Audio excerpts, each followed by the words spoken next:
दोस्तों, क्या हुआ जब एक आईपीएस भिखारी का भेष बनाकर सरकारी अस्पताल चेकिंग करने के लिए जाती है, लेकिन डॉक्टर उसको थप्पड़ मारकर भगा देता है और कहता है कि तुम जैसे भिखारी को यहां दवाई नहीं मिलेगी।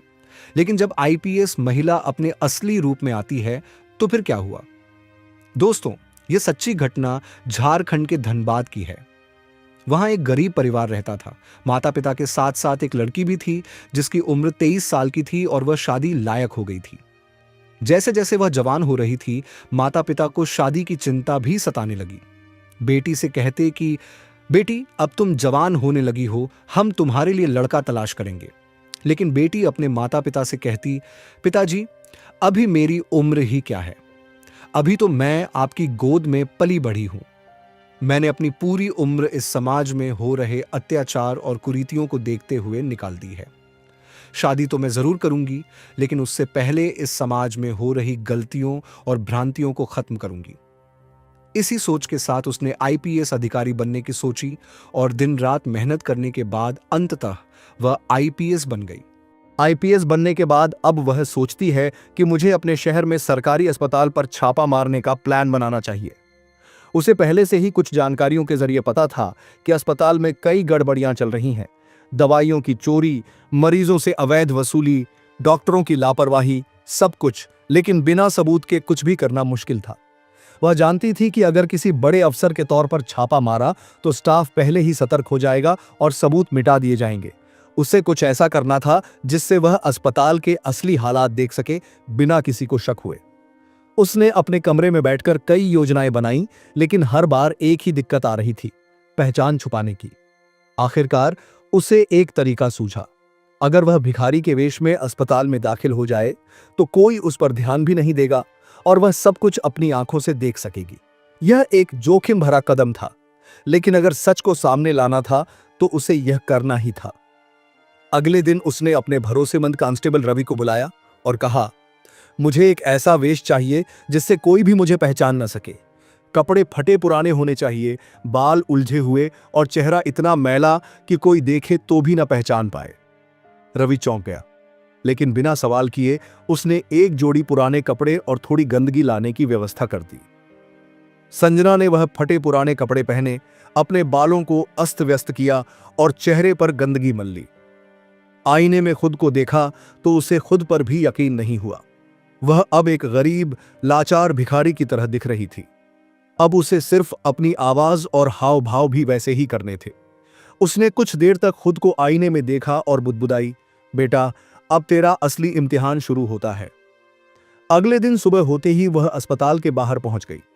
उसने देखा कि अस्पताल के गेट के पास पहले से ही कुछ भिखारी बैठे हुए थे। वह भी उनके पास जाकर बैठ गई और अपने आसपास की हलचल देखने लगी। अस्पताल के गेट पर गार्ड तैनात था, जो कभी कभी मरीजों को अंदर जाने से रोक देता, खासकर उन गरीब लोगों को जो फटे पुराने कपड़ों में होते। संजना ने गहरी सांस ली और अस्पताल के अंदर जाने की कोशिश की। जैसे ही उसने अस्पताल में कदम रखा, गार्ड ने उसे रोका। ऐ बुढ़िया, कहां घुसी जा रही है? यहां कोई भिखारी नहीं आ सकता, चल निकल। गार्ड ने उसे धक्का देकर बाहर कर दिया। संजना लड़खड़ा गई, लेकिन उसने खुद को संभाला। वह जानती थी कि अगर उसने गुस्से में कोई प्रतिक्रिया दी तो मिशन खतरे में पड़ सकता था। उसने विनम्रता से कहा, बाबू, मेरा बेटा बहुत बीमार है, अंदर डॉक्टर को दिखाना है, बस एक बार जाने दो। गार्ड ने घूर कर देखा, फिर उसकी हालत देखकर बड़बड़ाया, जा अंदर, लेकिन ज्यादा देर मत रुकना। संजना अंदर पहुंची तो पहली ही नजर में उसे माहौल अजीब सा लगा। गंदगी फैली हुई थी, फर्श पर जमी धूल और बदबू से अस्पताल कम, कोई भूतिया इमारत ज्यादा लग रही थी। मरीज परेशान घूम रहे थे, कोई डॉक्टर से मिलने के लिए गिड़गिड़ा रहा था तो कोई दवा के लिए लाइन में खड़ा था। उसने देखा कि दवा लेने वालों की लंबी कतार लगी थी, लेकिन स्टाफ किसी को दवा नहीं दे रहा था। एक बूढ़ा आदमी कांपती आवाज में बोल रहा था, बाबू, डॉक्टर ने यह दवा लिखी है, मुझे दे दो। लेकिन काउंटर पर बैठा आदमी बोला, पहले पैसे निकाल, फिर मिलेगी दवा। संजना के अंदर गुस्से की लहर दौड़ गई। यह वही दवाएं थीं जो सरकार की तरफ से मुफ्त मिलनी चाहिए थीं, लेकिन यहां खुलेआम पैसे लिए जा रहे थे। उसने खुद को शांत किया और आगे बढ़ी। थोड़ी ही दूर पर उसने देखा कि एक महिला डॉक्टर मरीजों को देख रही थी, लेकिन उसकी बॉडी लैंग्वेज अजीब थी। वह सिर्फ उन्हीं मरीजों को ठीक से देख रही थी जो अमीर दिखते थे, गरीबों को बस चलता कर रही थी। एक गरीब महिला अपने बीमार बच्चे को लेकर डॉक्टर के पास गई और बोली, मैडम, मेरा बेटा 2 दिन से बहुत बीमार है, बस देख लीजिए। डॉक्टर ने ऊब भरी नजर से उसे देखा और कहा, पहले रजिस्ट्रेशन कराओ, फीस भरो, फिर देखेंगे। महिला ने कांपते हुए कहा, पर मेरे पास पैसे नहीं है, सरकारी अस्पताल में तो गरीबों का इलाज मुफ्त होता है ना। डॉक्टर ने झुंझलाकर जवाब दिया, यहां ऐसे नियम नहीं चलते, अगला मरीज। संजना का खून खौल उठा। वह जान गई थी कि अस्पताल में बहुत बड़ा खेल चल रहा है। उसने कुछ देर और नजर रखी और फिर उस वार्ड की तरफ बढ़ी जहां ऑपरेशन होते थे। जैसे ही वह वहां पहुंची, उसने देखा कि एक डॉक्टर और नर्स आपस में बात कर रहे थे। आज के 3 मरीजों से बढ़िया रकम मिली है, 1-2 ऑपरेशन और करवाओ तो ऊपर तक माल पहुंचेगा। हाँ, लेकिन दवाओं का क्या करें? कमीशन वाले बोल रहे हैं कि इस बार थोड़ा और हिस्सा चाहिए। संजना को अब पूरा यकीन हो गया था कि यह अस्पताल मरीजों के लिए नहीं बल्कि लूटने की जगह बन चुका था, लेकिन अभी तक उसके पास कोई ठोस सबूत नहीं था। वह और गहराई से छानबीन करना चाहती थी, लेकिन तभी उसे लगा कि कोई उसे घूर रहा है। उसने धीरे से सिर उठाया तो देखा कि अस्पताल के एक कर्मचारी की नजरें उस पर जमी हुई थीं। वह कुछ ज्यादा ही ध्यान से उसे देख रहा था, जैसे पहचानने की कोशिश कर रहा हो। संजना को समझ में आ गया कि अब उसे सावधान रहना होगा। अगर उसका भेद खुल गया तो यह मिशन खतरे में पड़ सकता था। उसने तुरंत अपना रुख बदला और बाहर जाने का नाटक करने लगी। लेकिन जैसे ही वह दरवाजे के पास पहुंची, उस कर्मचारी ने किसी को इशारा किया और 2 आदमी उसकी तरफ बढ़ने लगे। अब संजना मुश्किल में थी। अगर वह भागने की कोशिश करती तो शक और बढ़ जाता। उसे कुछ ऐसा करना था जिससे वह वहां से निकल भी जाए और किसी को शक भी न हो। उसने तुरंत अपना कदम पीछे किया और वहीं एक कोने में बैठ गई, जैसे कोई कमजोर और लाचार भिखारी हो। संजना ने झुककर अपना चेहरा छुपा लिया और धीमे धीमे खांसने लगी, जैसे कोई बीमार और लाचार औरत हो। उसने अपने दुपट्टे को और नीचे कर लिया ताकि उसका चेहरा पूरी तरह से ढका रहे। लेकिन उन दोनों आदमियों के कदम तेज हो चुके थे, वे उसकी तरफ ही बढ़ रहे थे। ए बुढ़िया, इधर आ, उनमें से एक ने तेज आवाज में कहा। संजना ने कोई प्रतिक्रिया नहीं दी। वह जानती थी कि अगर उसने घबराहट दिखाई तो शक और गहरा जाएगा। वह अपने अंदरूनी गुस्से और डर को दबाते हुए कांपती आवाज में बोली, बाबू, कुछ नहीं किया मैंने, बस अंदर बैठ गई थी, बहुत ठंड लग रही थी। दूसरा आदमी, जो शायद अस्पताल का कोई वरिष्ठ कर्मचारी था, झुंझलाकर बोला, बड़ा चालाक लग रहा है, यहां हर किसी को अंदर आने की इजाजत नहीं है, समझी? चल निकल यहां से। संजना ने अंदर ही अंदर राहत की सांस ली। अच्छा हुआ कि उन्हें केवल यही शक हुआ कि वह बस अंदर बैठी थी, न कि जासूसी कर रही थी। उसने धीरे धीरे सिर झुकाया और चलते चलते अस्पताल के एक अंधेरे गलियारे में घुस गई। लेकिन वह जानती थी कि अब उसे ज्यादा देर तक यहां नहीं रुकना चाहिए। लेकिन इससे पहले कि वह बाहर निकलती, उसे वार्ड नंबर 6 के पास से किसी के रोने की आवाज आई। वह ठिठक गई। एक महिला किसी डॉक्टर के आगे गिड़गिड़ा रही थी, साहब, मेरे पति का ऑपरेशन मत रोकिए, मेरी बेटी बस पैसे लाने गई है, कुछ ही देर में पैसे मिल जाएंगे। डॉक्टर ने बेरुखी से जवाब दिया, हम कोई मुफ्त सेवा नहीं चला रहे यहां, जब तक पूरे पैसे नहीं मिलते ऑपरेशन नहीं होगा। संजना का खून खौल उठा। उसने धीरे से एक खिड़की से झांककर अंदर देखा। एक आदमी स्ट्रेचर पर पड़ा था, शायद बेहोश। डॉक्टर और नर्स आराम से खड़े थे, जैसे किसी सौदे का इंतजार कर रहे हों। महिला हाथ जोड़कर गिड़गिड़ा रही थी, डॉक्टर साहब, मेरे पति की हालत बहुत खराब है, कुछ तो रहम कीजिए। डॉक्टर हंसा, रहम? यह सरकारी अस्पताल है, लेकिन यहां भी पैसा बोलता है। जो मुफ्त का इलाज चाहते हैं वे बाहर जाकर मरें। संजना अब और बर्दाश्त नहीं कर सकती थी। उसने तय कर लिया था कि अब इस पूरे खेल का पर्दाफाश करना ही होगा, लेकिन उसे एक बड़ा दांव खेलना था। उसने अपने पुराने फोन में एक गुप्त रिकॉर्डिंग चालू कर दी और धीरे धीरे वार्ड में घुस गई। वह बड़बड़ाने लगी, बेटा, यह कौन सा वार्ड है? मेरा भी इलाज हो सकता है क्या? डॉक्टर ने उसे घूर कर देखा। अबे बुढ़िया, कहां से आ गई? भाग यहां से। संजना वहीं जमीन पर बैठ गई। बाबू, बहुत दर्द हो रहा है, कोई देख लेगा क्या? डॉक्टर ने गुस्से में नर्स की तरफ देखा। कहां से आ जाते हैं ये लोग? और फिर महिला की ओर मुड़कर कहा, देख, अगर पैसे नहीं है तो मरीज को ले जा यहां से, हमारा टाइम खराब मत कर। महिला फूट फूट कर रो पड़ी। संजना ने सब कुछ रिकॉर्ड कर लिया था। अब उसे बस सही वक्त का इंतजार था। तभी वार्ड में पहले से खड़ा एक आदमी चौंक कर संजना की तरफ देखने लगा। उसकी नजर कुछ जानी पहचानी लगी। संजना समझ गई कि वह उसे पहचानने की कोशिश कर रहा है। आदमी लगातार संजना को घूर रहा था। वह असहज महसूस करने लगी। उसे लगा कि अब ज्यादा देर तक यहां रुकी तो उसकी पहचान उजागर हो सकती है। उसने तुरंत ही अपने सिर पर पड़े मैले कपड़े को और नीचे कर लिया और धीरे धीरे वार्ड से बाहर निकलने की कोशिश करने लगी। लेकिन तभी उस आदमी ने डॉक्टर के कान में कुछ कहा। डॉक्टर की आंखें चौड़ी हो गईं। उसने एक नजर संजना पर डाली और फिर इशारे से सिक्योरिटी गार्ड को बुलाया। गार्ड तेजी से उसकी ओर बढ़ा और गरजते हुए बोला, ए बुढ़िया, यहां क्या कर रही है? संजना ने कांपने का नाटक करते हुए कहा, बेटा बस इलाज करवाने आई थी। डॉक्टर ने गुस्से से कहा, इसको बाहर निकालो, न जाने कहां से ये भिखारी चले आते हैं। गार्ड ने उसका हाथ पकड़कर खींचने की कोशिश की, लेकिन तभी संजना ने जानबूझकर जमीन पर गिरने का नाटक किया और जोर जोर से कराहने लगी, अरे बाबू, मेरा तो हाथ टूट गया। अब अस्पताल में मौजूद बाकी मरीज और उनके परिजन भी संजना की तरफ देखने लगे। कुछ लोगों को गार्ड का इस तरह एक बूढ़ी औरत के साथ दुर्व्यवहार करना अच्छा नहीं लगा। एक महिला बोली, अरे इसे मार क्यों रहे हो? भिखारी है तो क्या इलाज करवाने का हक नहीं है? यह सुनकर कुछ और मरीज भी बोलने लगे, हाँ यह सरकारी अस्पताल है, यहां किसी को भी इलाज से नहीं रोका जा सकता। भीड़ इकट्ठी होने लगी। डॉक्टर और अस्पताल का स्टाफ थोड़ा घबरा गया। डॉक्टर ने गुस्से में कहा, ठीक है, इसे इमरजेंसी वार्ड में ले जाओ और देख लो क्या हुआ है, लेकिन जल्दी करो, फालतू का ड्रामा मत बनाओ। संजना अंदर ही अंदर मुस्कुरा उठी। उसका पहला प्लान काम कर गया था। अब उसे अस्पताल के अंदरूनी हिस्सों में जाने का मौका मिल सकता था।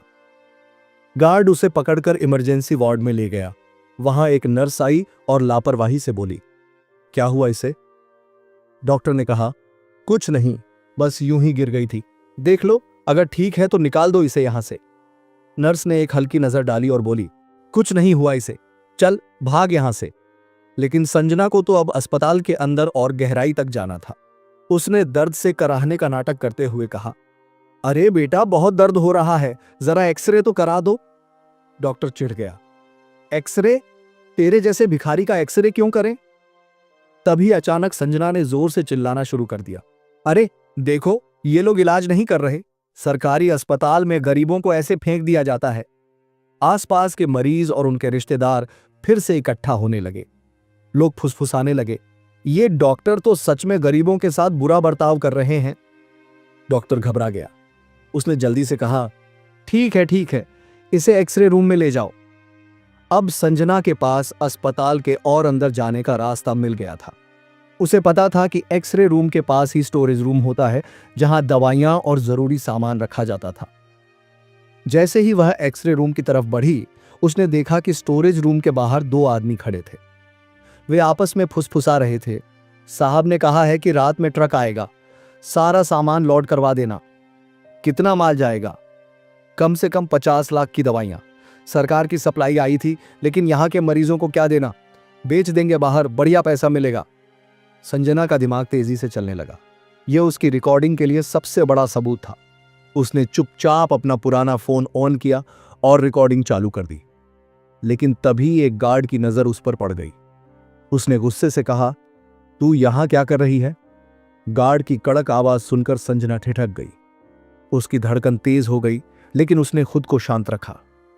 उसने कांपती आवाज में कहा, बेटा रास्ता भूल गई थी, बाथरूम जाना था। गार्ड ने शक भरी नजरों से उसे देखा। बाथरूम? तू यहां स्टोरेज रूम के पास क्या कर रही है? संजना को महसूस हुआ कि अब बहाने बनाने से कुछ नहीं होगा। तभी उसे एक आइडिया आया। उसने तुरंत जमीन पर गिरने का नाटक किया और जोर जोर से कराहने लगी, अरे बाबू, बहुत चक्कर आ रहा है, मेरी सांस फूल रही है।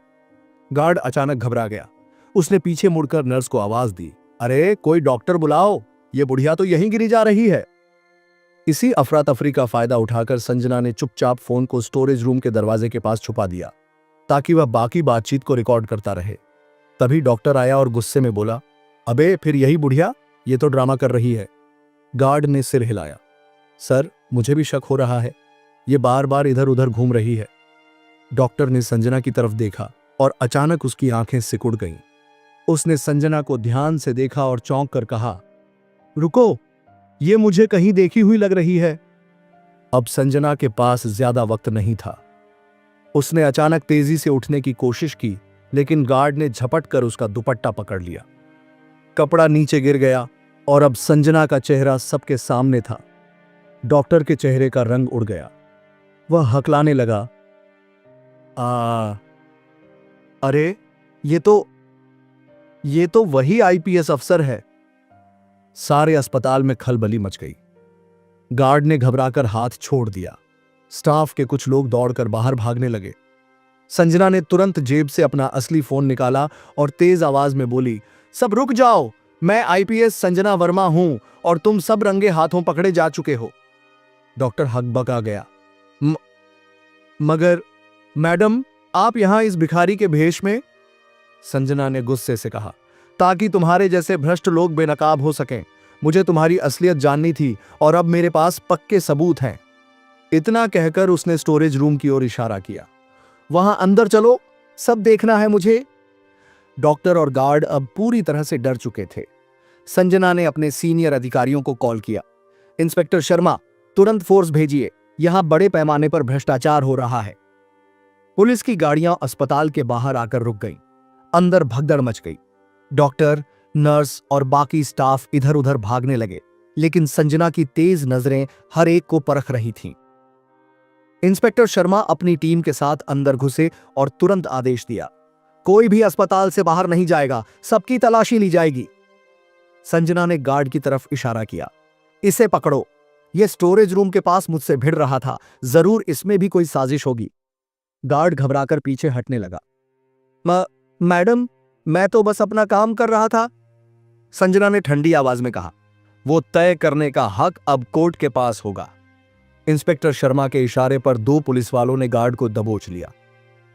इस बीच संजना खुद स्टोरेज रूम की ओर बढ़ी। दरवाजा बंद था। तोड़ दो, एक पुलिस वाले ने जोरदार लात मारी और दरवाजा धड़ाम से खुल गया। अंदर का नजारा देखते ही सबकी आंखें फटी की फटी रह गईं। चारों तरफ महंगी दवाइयों के डिब्बे रखे थे, लेकिन मरीजों के लिए नहीं, बल्कि बेचने के लिए। वहां नकली दवाइयों की खेप भी पड़ी थी, जो गरीब मरीजों को दी जा रही थी। संजना ने गुस्से से मुट्ठी भींच ली। यही है इस अस्पताल का असली चेहरा। लोग यहां इलाज की उम्मीद लेकर आते हैं और इन्हें जहर दिया जाता है।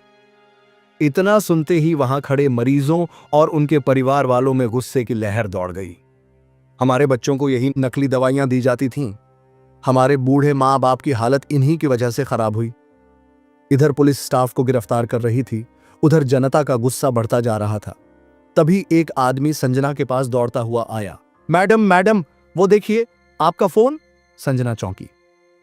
यह वही फोन था जिसे उसने स्टोरेज रूम के पास छुपाया था। उसने जल्दी से रिकॉर्डिंग चेक की। जैसे ही उसने प्ले किया, अस्पताल के पूरे भ्रष्टाचार की पोल खुल गई। कैसे सरकारी दवाइयां बाहर बेची जा रही थीं, कैसे मरीजों को नकली दवाइयां दी जा रही थीं और कैसे गरीबों का इलाज करने से मना किया जाता था। डॉक्टर के चेहरे पर हवाइयां उड़ गईं। वह पुलिस के सामने हाथ जोड़कर गिड़गिड़ाने लगा। मैडम, मुझे माफ कर दीजिए, ये सब मेरे ऊपर के लोग करवा रहे थे, मैं मजबूर था।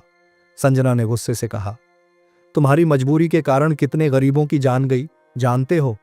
डॉक्टर कुछ नहीं बोल पाया। पुलिस ने उसे पकड़ लिया। संजना को यकीन था कि इस अस्पताल का भ्रष्टाचार यहीं खत्म नहीं होता, बल्कि इसके पीछे कोई बड़ा मास्टरमाइंड है। उसने इंस्पेक्टर शर्मा से कहा, डॉक्टर और स्टाफ तो मोहरे हैं, असली खेल कोई और खेल रहा है, हमें बड़े लोगों तक पहुंचना होगा। तभी एक पुलिस वाला भागता हुआ आया। मैडम, स्टोरेज रूम के अंदर एक कंप्यूटर मिला है, उसमें कुछ फाइलें लॉक हैं, शायद इन्हीं से कुछ बड़ा खुलासा हो सकता है। संजना तुरंत कंप्यूटर के पास गई। उसने टेक टीम को बुलाया, जिन्होंने कुछ मिनटों में फाइलें अनलॉक कर दी। स्क्रीन पर जो खुला, उसे देखकर सबके होश उड़ गए। यह तो एक पूरा काला धंधा है। इंस्पेक्टर शर्मा हैरान रह गए। डॉक्टर की मेल आईडी से कई बड़े व्यापारियों और नेताओं के साथ लेन देन के रिकॉर्ड थे। सरकारी अस्पताल की दवाइयां प्राइवेट फार्मा कंपनियों को बेची जा रही थीं और उन कंपनियों के मालिक कोई आम लोग नहीं थे, बल्कि शहर के कुछ नामी नेता और अफसर थे। संजना ने ध्यान से लिस्ट देखी और एक नाम पर उसकी नजर टिक गई। राकेश चौधरी, स्वास्थ्य विभाग का हेड। संजना ने गहरी सांस ली। अब समझ आया कि अस्पताल में इतनी धांधली कैसे हो रही थी। ऊपर से ही पूरा सिस्टम सड़ा हुआ है। इंस्पेक्टर शर्मा ने पूछा, अब क्या करें मैडम? संजना की आंखों में एक अलग ही चमक थी। उसने कहा, अब वक्त है असली शिकारी को पकड़ने का। उस रात संजना ने पूरी योजना तैयार की। उसने गुप्त रूप से राकेश चौधरी के बारे में जानकारी इकट्ठा की। पता चला कि वह बेहद शातिर इंसान था। हर जगह उसके खास आदमी तैनात थे और उसके खिलाफ कोई भी सबूत मिलना लगभग नामुमकिन था। लेकिन संजना हार मानने वालों में से नहीं थी। उसने फैसला किया कि वह उसे रंगे हाथों पकड़ने के लिए एक खास जाल बिछाएगी। अगली सुबह संजना ने एक नया प्लान बनाया। उसने अपने एक भरोसेमंद पुलिस वाले को अस्पताल का नया मैनेजर बनाकर राकेश चौधरी से संपर्क करवाया। पुलिस वाले ने फोन किया, सर, सरकारी दवाइयों का नया स्टॉक आ गया है। पहले की तरह इसे बेचने की डील करनी है। राकेश चौधरी हंसा, अरे तू नया है ना, इस काम में घबराने की जरूरत नहीं। बता, इस बार कितने का माल है? पुलिस वाले ने जवाब दिया, करीब 50 लाख की दवाइयां हैं, लेकिन इस बार हमें डील थोड़ी जल्दी करनी होगी। पुलिस इन दिनों बहुत सख्त हो रही है। राकेश चौधरी हंसा, अरे पुलिस को मैं अपनी जेब में रखता हूं, तू बस माल तैयार रख, मैं खुद पैसे लेकर आऊंगा। बस यही मौका था। संजना ने पूरी फोर्स को तैयार कर दिया। रात के करीब 11 बजे जब पूरा शहर सो रहा था, राकेश चौधरी एक काले शीशे वाली गाड़ी में अस्पताल के गोदाम के पास पहुंचा। उसके साथ 2 और लोग थे जिनके पास पैसों से भरे बैग थे। जैसे ही उसने पैसे निकालने के लिए बैग खोला, चारों तरफ से पुलिस की गाड़ियां आ घिरी। सायरनों की आवाज सुनते ही उसके चेहरे का रंग उड़ गया। संजना तेजी से उसकी तरफ बढ़ी और कहा, खेल खत्म मिस्टर चौधरी। राकेश चौधरी हकलाने लगा, ये क्या मजाक है? तुम्हें पता भी है मैं कौन हूं? संजना ने गुस्से से कहा, हां, बहुत अच्छे से जानती हूं। तू वही इंसान है जिसने गरीब मरीजों की जिंदगी से खेला, लेकिन अब तेरा खेल खत्म। इंस्पेक्टर शर्मा ने तुरंत उसे हथकड़ियां पहनाई। उसके दोनों साथी भी गिरफ्तार हो गए। राकेश चौधरी चिल्लाने लगा, मुझे छोड़ा दो, मैं बड़े बड़े नेताओं को जानता हूं, तुम्हारा कुछ नहीं बिगाड़ सकता। संजना मुस्कुराई, तेरी पहुंच जितनी भी ऊंची हो, अब कानून तुझसे ऊपर है। राकेश चौधरी को गिरफ्तार करने के बाद भी संजना को यकीन था कि मामला यहीं खत्म नहीं हुआ है। वह जानती थी कि इतने बड़े घोटाले में सिर्फ एक अधिकारी शामिल नहीं हो सकता। उसने पुलिस स्टेशन में बैठकर केस की फाइल दोबारा खंगाली और बैंक ट्रांजैक्शनों को गौर से देखने लगी। कुछ ही मिनटों में उसके शक को पक्का करने वाली चीज सामने आ गई। पैसों का एक बड़ा हिस्सा एक मंत्री के खाते में जा रहा था। संजना ने तुरंत इंस्पेक्टर शर्मा को बुलाया। हमें स्वास्थ्य मंत्री से जुड़े सभी दस्तावेज निकालने होंगे। मुझे पूरा यकीन है कि यह घोटाला ऊपर तक जुड़ा है। इंस्पेक्टर शर्मा ने थोड़ा संकोच किया, मैडम, मंत्री जी बहुत ताकतवर हैं। अगर हम उन पर सीधे हाथ डालेंगे तो राजनीतिक दबाव आ सकता है। संजना की आंखों में सख्ती थी। हम कानून के रक्षक हैं, किसी के गुलाम नहीं। कोई कितना भी बड़ा क्यों ना हो, अगर उसने अपराध किया है तो उसे सजा मिलेगी। इसके बाद संजना ने टेक्नोलॉजी सेल की मदद से मंत्री के कॉल रिकॉर्ड और बैंक डिटेल्स निकलवाईं। जो खुलासा हुआ वह बेहद चौंकाने वाला था। मंत्री न केवल दवाइयों के घोटाले में शामिल था, बल्कि उसने करोड़ों रुपए की सरकारी जमीन भी निजी कंपनियों को बेच दी थी। अगले दिन संजना ने प्रेस कॉन्फ्रेंस बुलाई और सबूत मीडिया के सामने रख दिए। पूरी खबर आग की तरह फैल गई। विपक्षी दलों ने मंत्री का इस्तीफा मांगना शुरू कर दिया और जनता में भारी गुस्सा फैल गया। इस बीच मंत्री ने संजना पर दबाव बनाने की कोशिश की। उसे धमकी भरे फोन आने लगे और यहां तक कि उसे रिश्वत देने की भी कोशिश की गई, लेकिन संजना अडिग रही। कुछ ही दिनों में मामला हाईकोर्ट पहुंच गया। मंत्री के खिलाफ गिरफ्तारी वारंट जारी हुआ और उसे पुलिस ने गिरफ्तार कर लिया। जब उसे हथकड़ी पहनाई गई तो संजना उसके सामने खड़ी होकर बोली, तुम जैसे लोग सोचते हो कि कानून को पैसे से खरीदा जा सकता है, लेकिन आज यह देश देख रहा है कि सच की हमेशा जीत होती है। मंत्री सिर झुकाए खड़ा रहा। उसे अब एहसास हो गया था कि सत्ता हमेशा के लिए नहीं होती और अपराध की सजा जरूर मिलती है। इसके साथ ही सरकारी अस्पताल का पूरा नेटवर्क साफ कर दिया गया। गरीबों को सही इलाज मिलने लगा और व्यवस्था में बड़ा बदलाव आया। जब संजना वापस अपने ऑफिस पहुंची तो उसे सैकड़ों लोगों के धन्यवाद संदेश मिले। एक बूढ़ी औरत जिसका इलाज ठीक से नहीं हुआ था, संजना के पास आई और रोते हुए बोली, बेटा, भगवान तुझे सलामत रखे। तूने गरीबों की जिंदगी बचा ली। संजना ने मुस्कुराते हुए सिर झुका लिया। यह उसकी सबसे बड़ी जीत थी, न्याय की जीत।